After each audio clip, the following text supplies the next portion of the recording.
There's a question I had been avoiding for a while. I wasn't scared of it exactly. I think I just knew that sitting with it honestly would require a kind of stillness I hadn't been making space for. When I finally got quiet enough, when I finally actually let myself hear my own answer, what came back was more complicated than I expected. The question was, am I building this the way I actually want to build it? Welcome to your Trauma Wise Career Guide. I'm Cyndi Bennett, a trauma-informed career coach and the founder of the Resilient Career Academy. This is a space for trauma survivors who are navigating career development, workplace challenges, and building work that actually feels like theirs. If you're new here, I'm really glad you found this one. And if you've been here for a while, thank you. This community means a great deal to me. Today's episode is personal. It's honest. And I think a lot of you are going to recognize something of your own experience in it. Because what I'm talking through is something I suspect many of you have wrestled with too. What it actually takes to look clearly at what isn't working and what gets in the way of doing that. A few weeks ago, I left the business coaching program I had been part of. That's not a dramatic statement, though it might feel like one. It was a program I had invested in, one that came with a lot of external validation. People I respected were in it. The framework was solid. By most conventional measures, it was the kind of program you stay in. You do the work, you follow the roadmap, you keep going. And I had been doing that for a while. But at some point, I started noticing something I couldn't unnotice. The program wasn't designed with my audience in mind.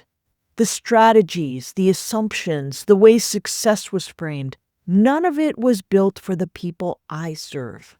And once I saw that clearly, I couldn't keep moving forward as if I hadn't. So I left. And when I did, something happened that I hadn't fully anticipated. The noise quieted. And in that quiet, I found myself with space I hadn't been making room for. Space to actually ask that question. Am I building this the way that I want to build it? So I did an audit. Not just of the numbers, not just of what was performing well or what wasn't. I looked at the experience of running my business. What was draining me? What was creating distance between me and the work I love most? What was making it harder to show up for the people I'm here to serve?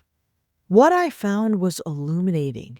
Nothing was catastrophically wrong, but I had been so focused on doing the work that I hadn't paused to ask whether the structure surrounding the work was still serving me. My blog was on Medium, my podcast was on YouTube and Buzzsprout, my email list was in Flowdesk. Each of those choices made sense at the time I made it. Each platform had a purpose, but together they had become a tech stack that required a significant amount of energy just to maintain. Energy that was coming out of somewhere. When I looked at it clearly, I could see where it was coming from. It was coming from the part of me that wanted to be fully present for the content, for the community, for you. Here's something I want to pause on, though. I don't think I would have been able to do this audit, really do it honestly, even a year or two ago. And I've been sitting with why. What I keep coming back to is this. Doing an honest assessment of what isn't working requires a quality of self-relationship that many trauma survivors have had to work hard to develop. When you've grown up in environments where being wrong was dangerous, where mistakes invited criticism, shame, or withdrawal, looking clearly at your own choices can feel threatening in a way that's hard to articulate. It isn't logical. It isn't really about the audit. It's about what the voice in your head is saying while you're doing it. You might notice something tightening when you start to look at what isn't working. An anticipation of criticism, even when the only person in the room is you. For some people, that shows up as avoidance. staying too busy to really look. There's always something more urgent, something more productive, something that needs to happen first. For others, it's the opposite. A kind of relentless self-scrutiny that looks like assessment, but is actually closer to self-punishment. You're looking, but you're searching for evidence of what you already fear is true about yourself. A real audit, one that's actually useful, requires something different. It requires the capacity to look at what's in front of you with honest neutrality, to see a system that isn't working and say, this isn't working, without making that a statement about your worth, your intelligence, or your right to be doing this work at all. That capacity isn't automatic. For a lot of us, it has to be learned. And the nervous system work, the healing work, the work of learning to be a fair witness to yourself, that work is not separate from your professional development. It is, in many ways, the foundation of it. So what specifically gets in the way when trauma survivors try to do this kind of honest self-assessment? I want to name a few things because naming them tends to make them a little less powerful. The first is what I think of as the cost of being wrong. If your nervous system learned early that being wrong had consequences, real ones, relational ones, then discovering that something you built isn't working can activate a threat response that has nothing to do with your business. You might find yourself defending decisions you haven't even examined yet, or minimizing, or pivoting hard into action before you've let yourself sit with the information. What often helps here is consciously separating the assessment from the verdict.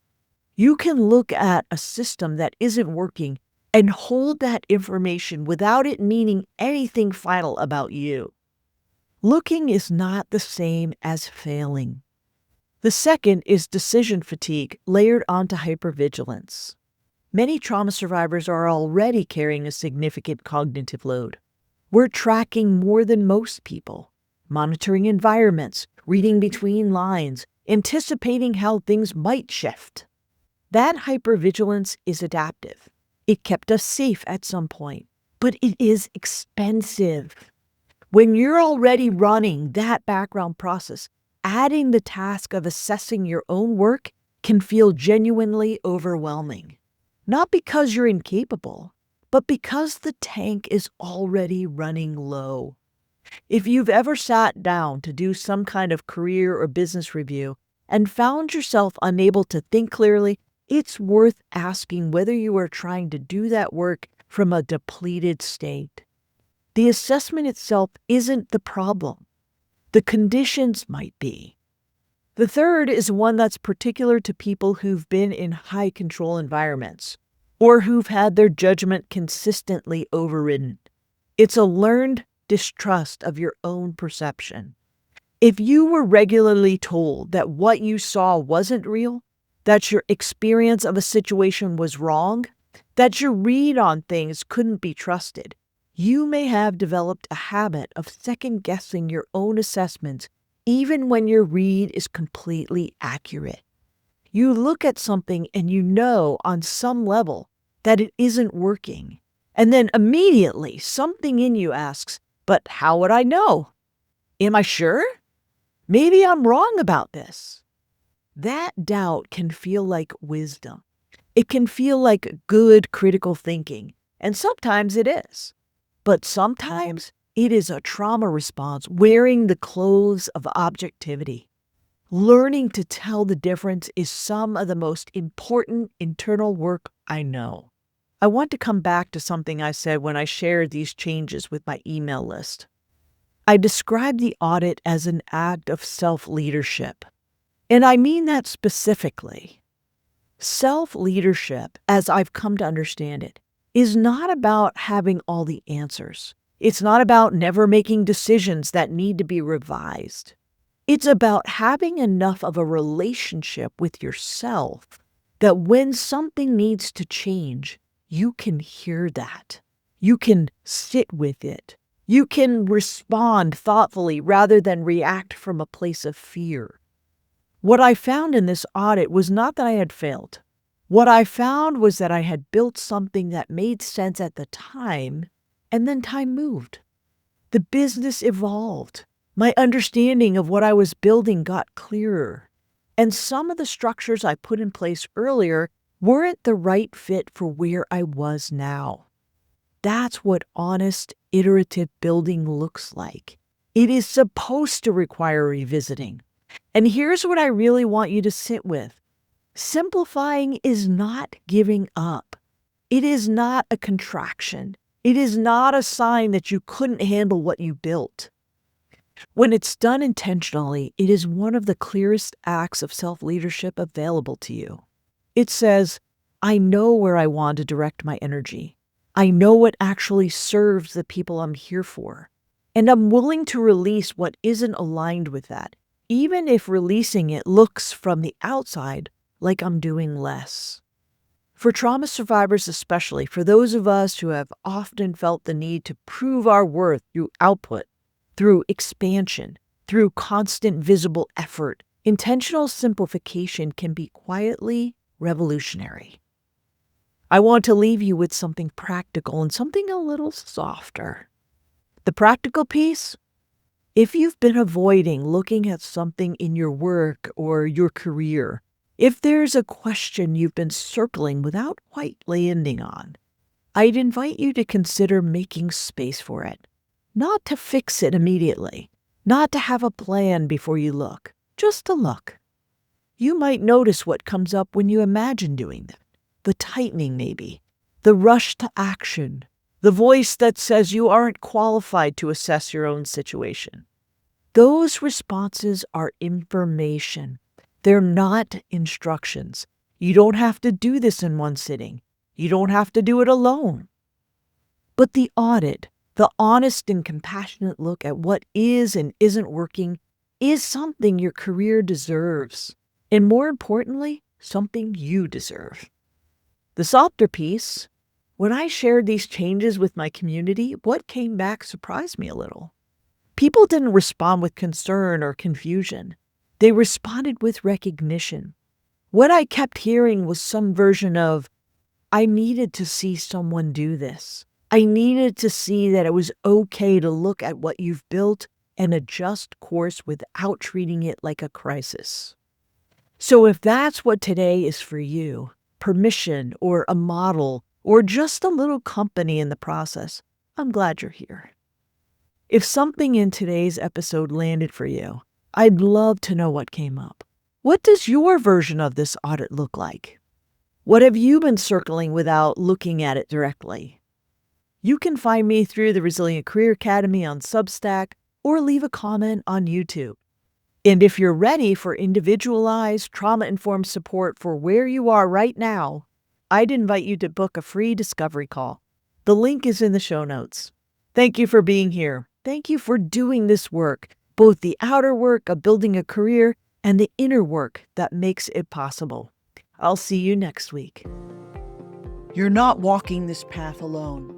Every step you take toward a trauma-wise career is an act of courage, and I'm here cheering you on. If today's episode resonated with you, share it with another survivor who needs to hear this message. Together, we're rewriting the rules of career success. Keep rising, keep healing, keep building.